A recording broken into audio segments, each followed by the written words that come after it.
Hello, this is just another brief video of the Parkzone WildCat.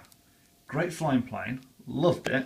Only thing is, this cowl is flimsy as like tissue paper.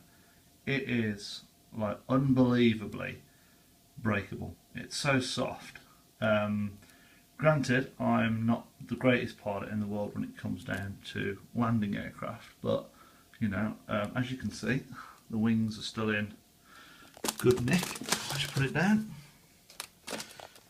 You know, so that's after 3 flights with this, a maiden and 2 others.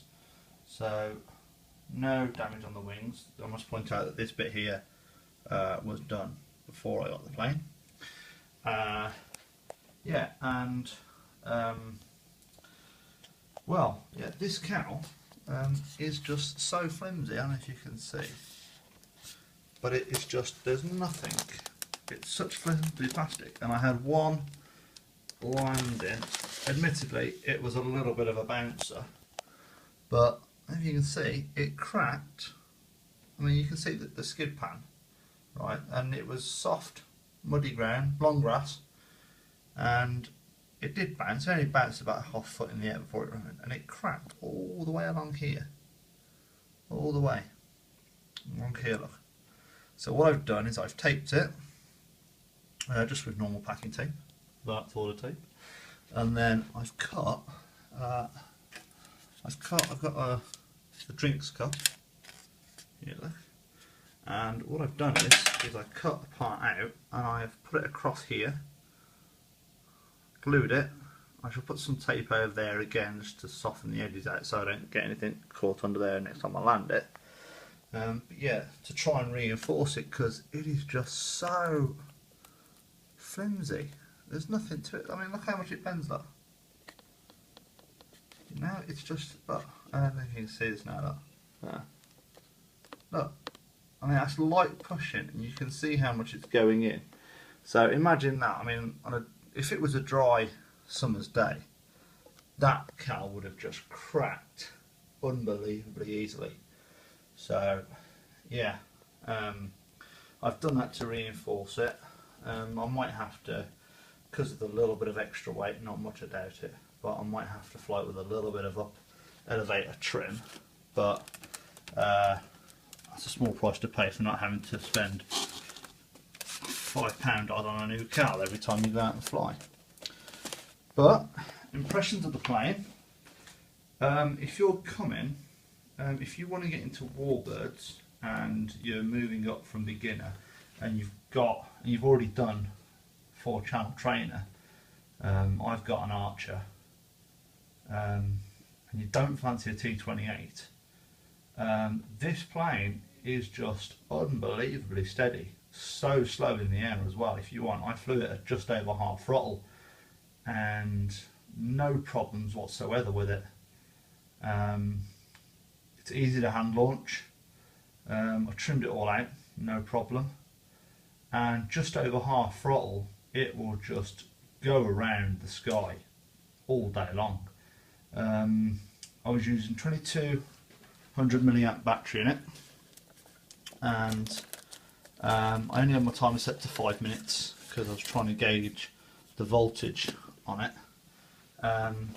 It does come with a 1300 milliamp battery as stock.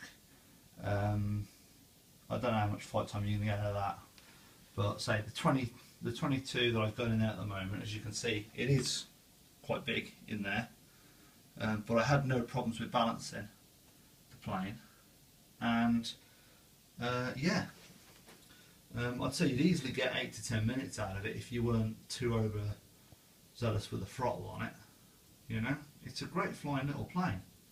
I've got to admit, I'm well pleased, well impressed, and also everything in there, the motor, speed controller, the servos, everything is identical to what's in the Parkzone P51, the belly lander, the BL. So, you know, if you bought one of these and decided that after a while you got fed up with the new one, something that looked a little bit sporty, you could just buy a shell and transfer all the the inners out of it into that plane. But I mean, if you want to get into warbirds and you're moving up from a 4-channel trainer and you're looking for a plane and you don't fancy a T28, I'd highly recommend this. It's a beautiful plane to fly. Orientation, because of the blue and the white, yeah, you might want to stick some yellow or some tape underneath, some different coloured tape, just so you know. But I mean, I didn't have too much problem with it, and the sun was quite low today. I've also got a Parkzone Spitfire as well, which is my other warbird, and compared to the Spitfire, this is just docile as can be. You know, it doesn't do anything that you wouldn't expect it to do. It can motor through the sky if you full throttle it, but you know, it'll fly nice and slowly. You know, it's a great little belly lander. It's quite it's bulky as well. It's you know, it's got a good old fuse on it as well. It doesn't seem like it'll break. You know, I mean, I bought an extra prop or two just in case, and 1 or 2 spares while they're still about. But yeah, if you're going up to a 4-channel and you want a warbird and you don't fancy a T28, I'd get one of these if you can still find them, because I'm very impressed. I mean, I've only been flying just over like 14 months now, and I handled this no problem whatsoever. So yeah, great little plane, highly recommended. Another winner from Parkzone. Alright, cheerio chaps.